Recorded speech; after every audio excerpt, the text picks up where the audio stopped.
What if I told you that the first piece of media under Halo was not actually the first Halo game? It was Halo the Fall of Reach, written by Eric Nylund. This book acts as a prequel to Halo Combat Evolved, explaining many of the backstories and establishing the universe of Halo as we know it. And this book came out before all the other games, or anything that came out for Halo really, so you gotta give it props for that. Now, what are my opinions about this book?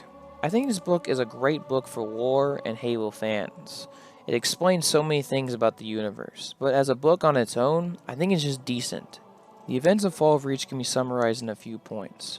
1. The introduction of Dr. Halsey and the Spartan 2 program, picking up John, the boot camp, augmentations, and John's first mission.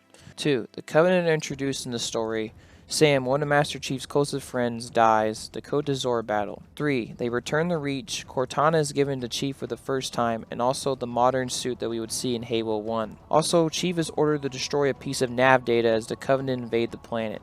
The other members of Spartan Blue Team, Fred, Kelly, are left on the planet. Linda is hurt pretty badly and sent back to the Pillar of Autumn, while Chief and Cortana and Captain Keyes leave the planet and head off into the mysterious ring world of Halo.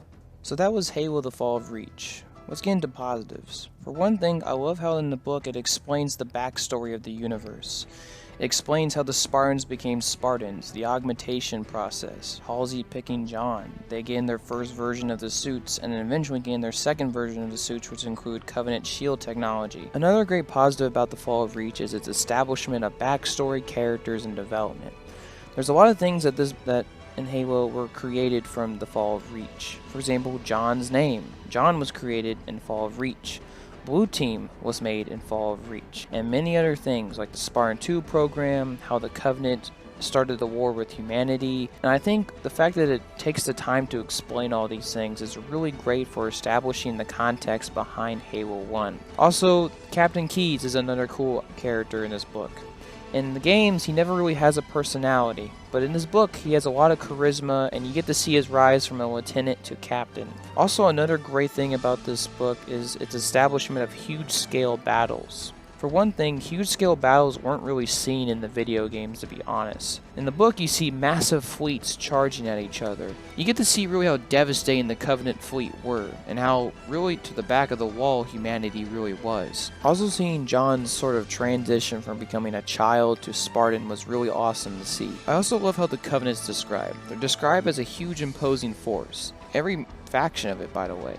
Even the grunts are described as vicious dogs in the book, which is really awesome. But now for negatives. As I said before, I think Halo Reach has great lore, but I think as a whole, it's decent science fiction on its own.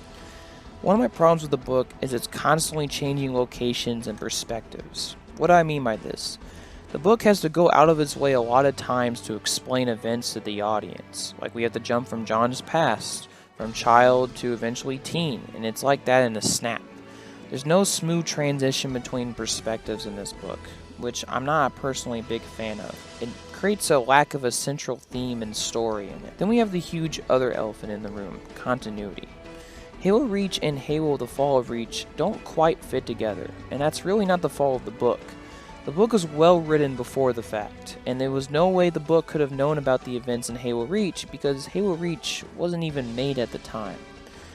So, the timeline and lore, it's kind of confusing with this book. And overall, continuity is not quite perfect between the two materials. There's some things that still kind of contradict each other. But over the years, I think there's been a better timeline made of it. So I'll let it pass. It decently fits in the Halo universe with Halo Reach. So that was Halo the Fall of Reach. I think it's a pretty great Halo book on its own. It established many great characters and gave the universe some great lore. Also establishing the backstory between the human and the Covenant war was also really awesome. But I don't think it's a great book though. It's great lore and a great Halo book, but as its own, I think it's just a decent science fiction book. If I have to give it a rating, I'll probably give it a 3 Jackal Snipers out of 5. It's a great book, but it's not amazing science fiction.